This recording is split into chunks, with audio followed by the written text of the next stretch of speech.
Good evening, folks, and welcome to tonight's edition of Breaking News only on channel 5150. It's your only real news source for fake-ass PR paid stories for fake-ass people who need to bring fake-ass attention to themselves.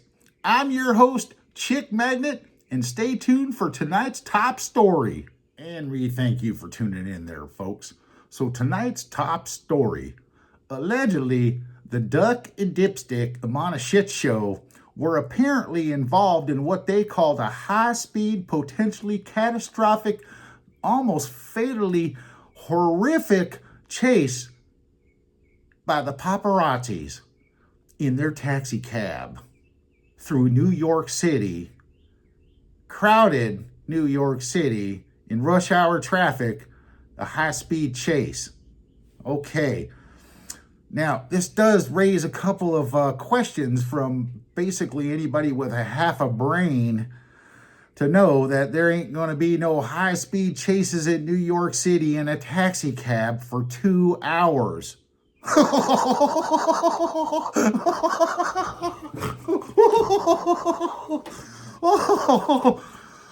Apparently, the duet were leaving, or what there was, the Duck and Dipstick were leaving a ceremony that she had paid good money for to receive an award. And apparently allegedly when they got in their cars or their taxi cab to leave the ceremony, they were chased by the paparazzis. Whew. Folks, I don't know about you, but I'm going to go get my hip waders on because the bullshit's getting a little deep now, and I don't want it to crawl up into my sphincter area because this is bullshit. Well, folks, now on a serious note. Now, you think being chased in a taxi cab for 2 hours in New York City at approximately about 5 miles an hour, you probably have a cell phone on you where you could call the police. Or you think maybe the cab driver could have called the police. It's not really adding up now here, is it?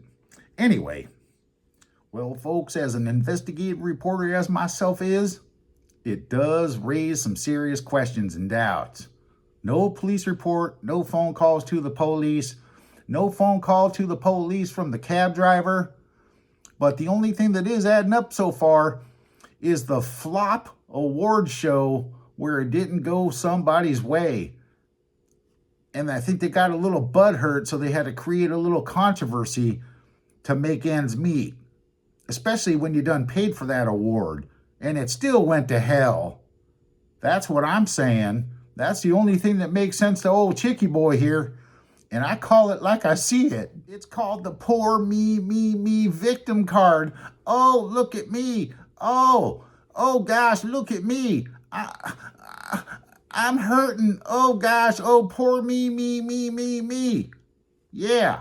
I guess you done fucked that one up too now, didn't you? Yeah.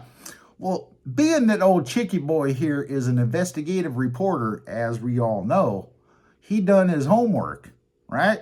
Chicky Boy here tracked down the actual cab driver who took that dynamic duo for that ride through the horrific high-speed chase through New York City in the back of a taxi cab at approximately 4 miles an hour, if that. We have a sworn statement here from the cab driver, so let me get this for you, and we're going to read it to you. It's a doozy. Okay, folks, and as you know, our cab driver, he wants to remain anonymous, okay? He doesn't want to get involved in any of this mess because he's already done his homework on this clusterfuck. He says, I don't know what they were smoking, but they seem very delusional. I guess they thought they were like real special people or something. They were acting like they were like high-class celebrities, movie stars or something. Because we were only driving 5 miles an hour in the traffic, and the only other cars behind us were other taxi cabs and 2 police cars. So if they were so special, he says, why didn't they just rent a limousine with blacked out windows so nobody could take their picture anyway? Did Does this seem like a setup or what? Yeah, it does to me too. But yes, I guess they were smoking some wacky tobacco or some peyote or something, because my car turned into like a scene from like the Cheech and Chong movie where all the whole car is filled up with smoke and there's smoke coming out of the windows. And it was really, really making me nervous because I thought we were going to get pulled over because there was 2 police cars, I guess, giving them an escort for some reason. And I really could not know what to think of the 3 in the back, but they were mighty, mighty pissed off. The woman in the middle in that funny looking gold dress that looked like a dead rotted snake that just crawled out of somewhere. I don't know. It was just the kind of really funny looking dress. I don't know. It just kind of sucked. She kept on slapping the shit daylights out of the man next to him. And all he was doing is just sitting there bawling, looking really upset. But I don't know why she kept on smacking him, but she was really pissed. Man, I hope that wasn't his wife. But I was happy when I finally dropped the 2 freaks off at their motel. I do believe it was called the Royal Flush Inn. Now, I do know that motel because there's a lot of working ladies who I drop off there once in a while, too.